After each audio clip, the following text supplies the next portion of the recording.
Hello friends, welcome to MPSC trick channel. मी अजय कुमार गोसावी. सध्या एक महत्त्वाची न्यूज आहे ती म्हणजे मंत्रालयीन कक्ष अधिकारी या संवर्गाच्या पदसंख्येबाबतची.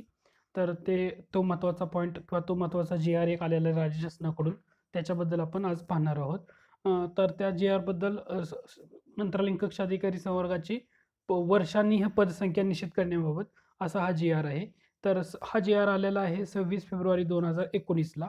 आणि या जी-आरमध्ये त्यांनी मंजूर पदसंख्येची जी आकडेवारी दिली तर ती डिक्लेअर केलेली आहे. त्याच्यामध्ये त्यांनी असं सांगितलंय, की मंत्रालयीन विभागातील कक्ष अधिकारी संवर्गाची सन 2018 व 2019 या वर्षातील दिनांक 1 जानेवारी रोजीची कक्ष अधिकारी संवर्गातील मंजूर पदसंख्या निश्चित करण्याबाबत.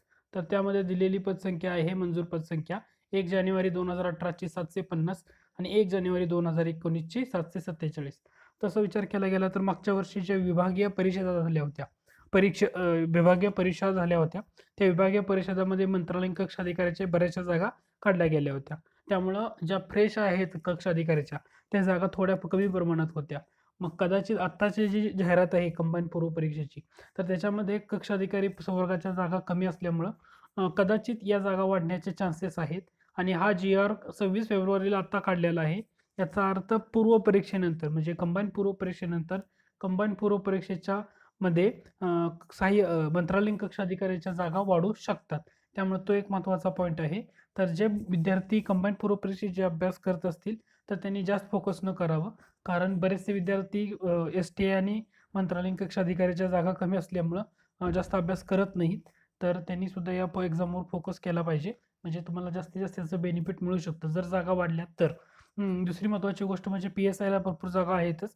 तसंच दुसरी एक महत्त्वाची न्यूज अशी आहे, की एस-टी-एच्या सुद्धा जागा वाढण्याचे चान्सेस आहेत. अशी शक्यता वर्तवली जाते. परंतु अधिकृत असं काहीही आलेलं नाहीये. जेव्हा अधिकृत असं काही महत्त्वाची घडामोड किंवा महत्त्वाची काही न्यूज येईल, तेव्हा ती तुमच्यापर्यंत नक्की पोहोचवली जाईल. अ, आतापर्यंत तुम्ही माझ्या चॅनलला जो रिस्पॉन्स दिलाय ना, तर असाच देत राहा. जे लेसन्स आवडले तर लाईक करा, मित्रांना पण शेअर करा.